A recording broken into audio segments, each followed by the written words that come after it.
Oh, hey, what you doing? No, but really though, what are you doing?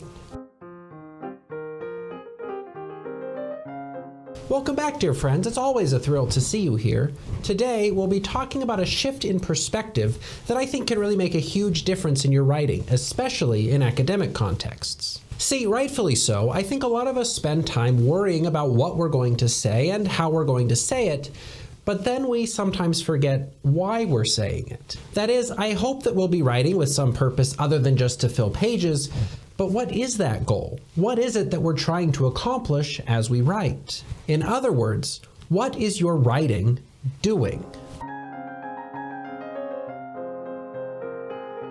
Whenever we use language, we're saying something, but sometimes when we use language, we're also doing something.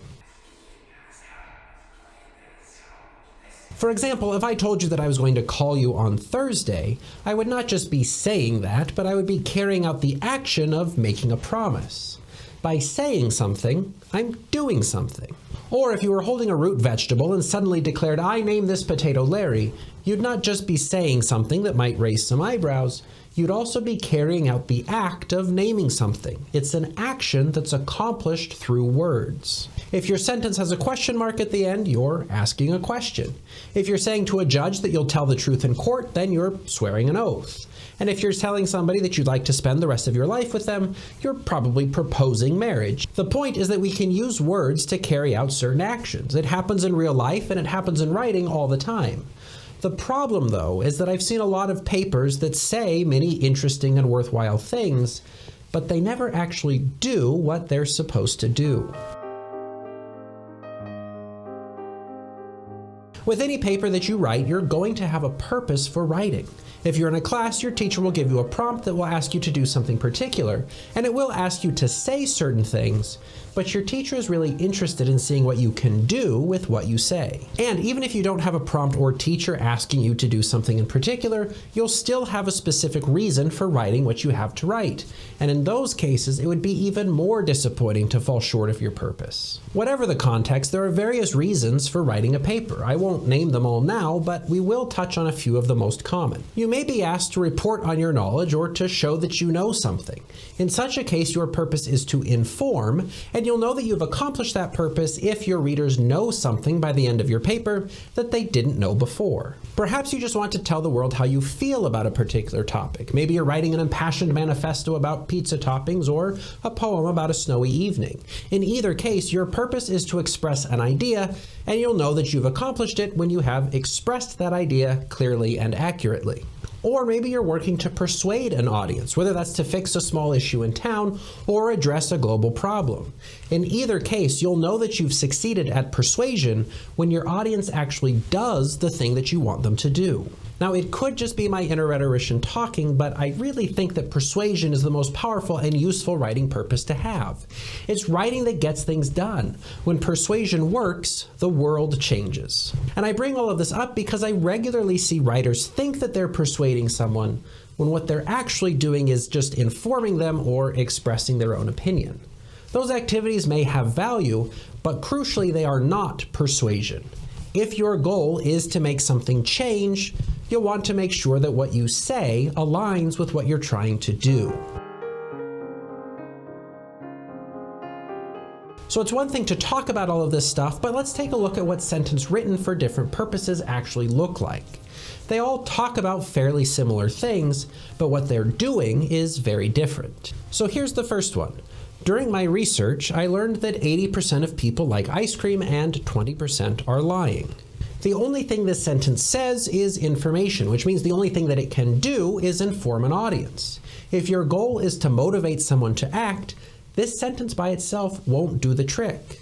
It falls into the category of what I might call a fun fact. After reading it, at best your reader might say, "Oh, I didn't know that." Similarly, this second sentence doesn't actually persuade an audience. I think ice cream is good and that everyone should have access to it because between 80 and 100% of people like it. Here we get the same fact as before, but it's being applied to a new purpose. It's supporting the writer's own belief. So what it's doing is helping the writer to express an opinion.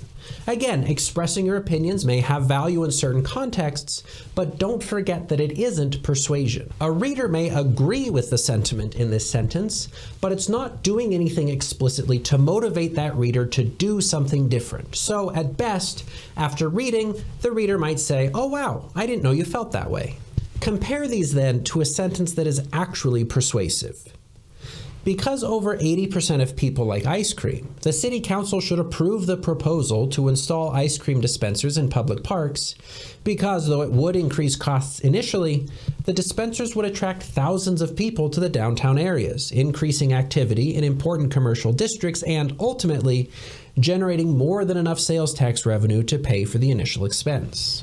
Like the previous sentences, this one presents facts and articulates the writer's own opinion, but it goes a step further. It presents all of that information in a context designed to motivate the readers to do something with that information. Unlike the previous two sentences, this one does the work of nudging the readers in a particular direction. So you can see how even if what you have to say doesn't change radically, the purpose that you have for each sentence will influence the way that you need to shape it. If you're writing a paper and you want to persuade someone, try going back through your sentences and seeing what each of them does. If they mostly just inform your readers or articulate your own opinion, you want to go back and change them so that they're actually doing the work of persuasion. Because really, it would be a singular academic tragedy to think you are persuading someone when all you've really done is inform them. And at the same time, it's valuable to decide on your purpose before you get too far down the writing process. If you have the opportunity to write something to make a valuable change in the world happen, why would you give up that opportunity and instead just inform people of something? So don't miss the opportunity to make a real difference with your writing. Define your purpose early on and then stick to it from beginning to end. Writing can do powerful things, but when writers get too wrapped up in trying to figure out what they're going to say, they might forget or misunderstand what it is they're really trying to do. What you say is important, but it's secondary to what you're trying to do. So don't let your search for words distract you from your actual purpose. So when you write, test yourself and your sentences. Ask yourself what your paper actually does. When you present information, are you just repeating things that your sources say? Or are you presenting that information in a way that will help to motivate your audience to do something? Your writing will get immeasurably more effective when you think in terms of what it's doing instead of just what it's saying. Of course, there's more that we can and will say about making sure that your writing is doing what you want it to do. This video is just a first step in that process. So stick around and stay tuned for future videos, or take advantage of one of the ones that are already here. Either way, I'm sure you'll find something that will help you to improve your writing, even if only a little. And feel free to take a moment to share your thoughts and questions below. I'm sure you'll say something lovely and intelligent, but you'll also be doing something in supporting the channel and helping to ensure that other people see this content. Whatever you decide, I'm just glad that you spent this time here with me. Really, it's hard to say how much it means. So thanks again, and take care till next time.